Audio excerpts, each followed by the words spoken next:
Hello, Dr. Vicki Peterson here. We talk a lot about the health of the gut, and I don't think we can talk too much about the health of your gut. But I'm always learning, so I always want to share with you what I'm learning. And recently I've been sort of putting together some aspects of the gut that I think will make a lot of sense, especially when we're talking about what to eat. So a lot of us have heard about leaky gut. And, there's IBS, irritable bowel syndrome, and IBD, and Crohn's disease, and a lot of different gut problems that are all about the gut's inflamed.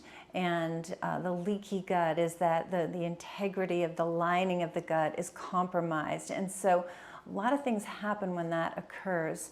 Now, there's one single layer of cells between the inside of your intestine and your bloodstream. There's only a single layer there. Boy, they do a lot, that single layer.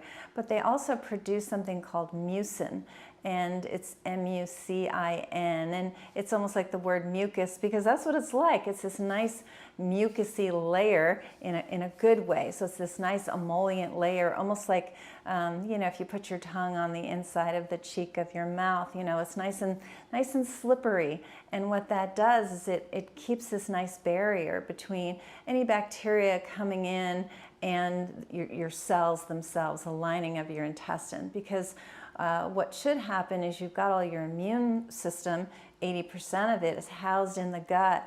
And in a healthy gut, what happens is that any bacteria or parasites that come in, those immune cells just destroy them, and they're just excreted out when you defecate, and that's the end of it. That's the design. It's very well designed. However, what can happen is you can lose the integrity of that lining, and that mucin, that protective, almost like this aloe mucusy kind of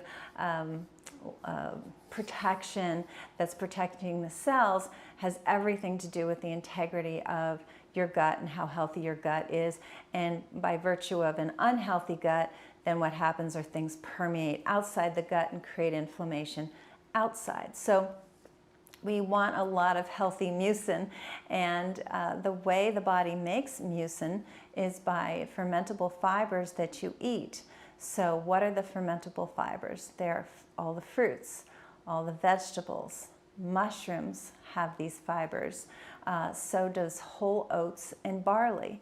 Now, if you're somebody who's gluten sensitive, barley's off the list, but the rest of them are absolutely fine. If you're consuming oats, make sure that they're certified to be gluten-free, but otherwise those are really healthy foods that make these fermentable fibers.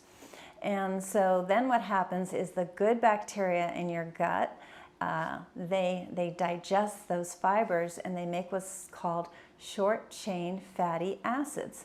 And that's what your gut cells need, these short-chain fatty acids. What's the percentage? I wrote it down, sorry, as I look at my notes. 60 to 90% of the short-chain fatty acids produced in your gut go to make mucin. So this nice, healthy layer, again, of protection across the lining of your intestines, 60 to 90%. So that makes happy gut cells, healthy gut cells, and by virtue, for you, a healthy gut and a healthy body. So how does it all go awry? If you're eating simple carbohydrates, refined carbohydrates, the white bread and the sugar and the junk food that is so pervasive in the United States, what happens is you're feeding the wrong bacteria. And so those commensal, the really nice, the nice for you that make the short chain fatty acids, they don't like the junk food. So you're feeding the bad guys when you're eating the junk food. And then what happens is those bad guys crowd out the good guys. Your ability to make the short chain fatty acids go down. Your ability to make the mucin goes down. And there goes the lining of your gut. So pretty interesting, right? It's funny how you know parts of something and you think it all makes sense, and then all of a sudden it, really congeals, and you're like, aha, there was an aha moment for me. So hopefully I gave you that aha moment, because let's go to the bottom line. The bottom line is that the sugar and the refined carbohydrates are not only just feeding the bad guys. We've always known it fed the bad guys, but it's compromising your cell's ability to make their protective layer via that mucin. So not your friend on so many different levels. A new patient came in the other day, and she had just been diagnosed with ulcerative colitis, and you know, she was doing a lot right. She really was.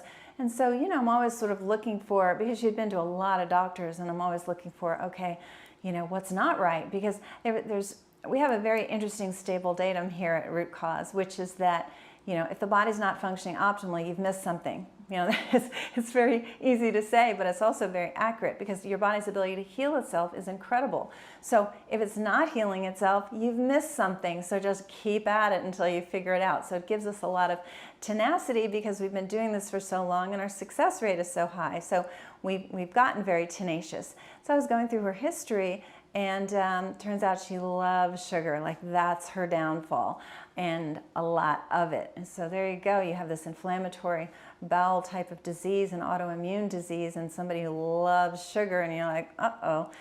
She had also never been tested for gluten sensitivity. You know, so there was a few things that I would want to do, and hopefully she does start care and we'll get to do it. But I did think of her when I was doing this research.